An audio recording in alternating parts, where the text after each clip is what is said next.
As noted in the RHCE exam prep guide, for a number of services, you need to be able to install the packages needed to provide the service, configure Security Enhanced Linux to support the service, configure the service to start when the system boots, configure the service for basic operation, and finally, you also need to configure host and user-based security for the service. If you already haven't done so during the installation process, the simplest way to install DNS software is by specifying the package group. Assuming you have an appropriate connection to a Red Hat Enterprise Linux 5 repository, all you need to do is run the yum group install DNS nameserver command. DNS nameserver is in quotes because of the spaces.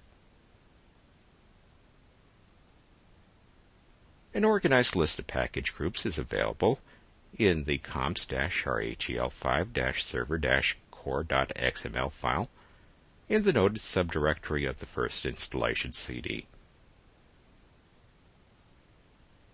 Or more simply, just run the yum group list command. That'll give you a full list of available Red Hat package groups. If you don't have a proper yum connection, what you need are the bind to root, bind utils, and the caching nameserver RPM packages, as well as any dependencies.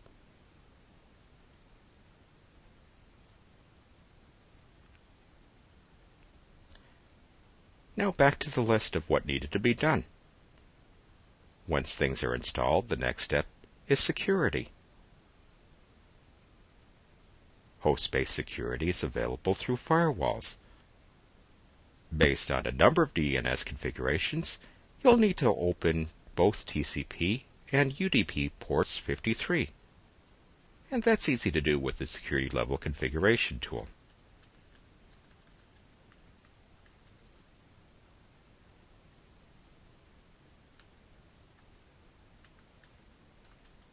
Have to make sure the protocol is UDP, click OK, and when I click Yes, the firewall will be updated to allow communication with a local DNS server from remote sites. We may also need to check the Security Enhanced Linux Management tool. It can be started in the GUI with the system config SE Linux command.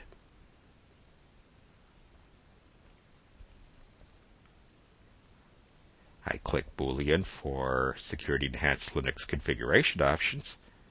DNS is a name service, and if I'm configuring a master DNS server, you need to make sure that database is kept up to date, and that requires that you activate this setting here. Of course, it's a front end for command line.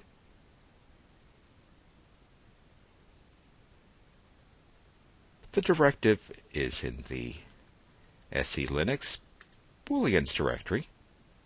It's called named write master zones. And as a Boolean file, the value is either 1 or 0. 1 for active, 0 for inactive. You can inactivate this option with the set SE bool command.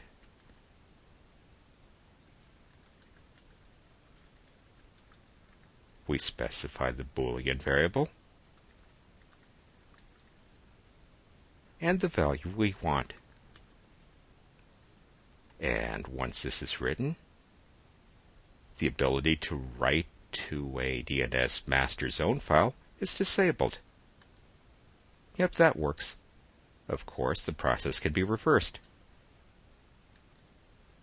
I just used the same command and substituted 1 for 0.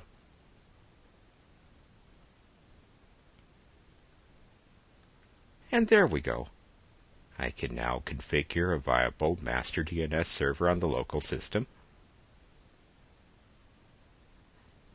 and it will be allowed by the local security enhanced Linux settings.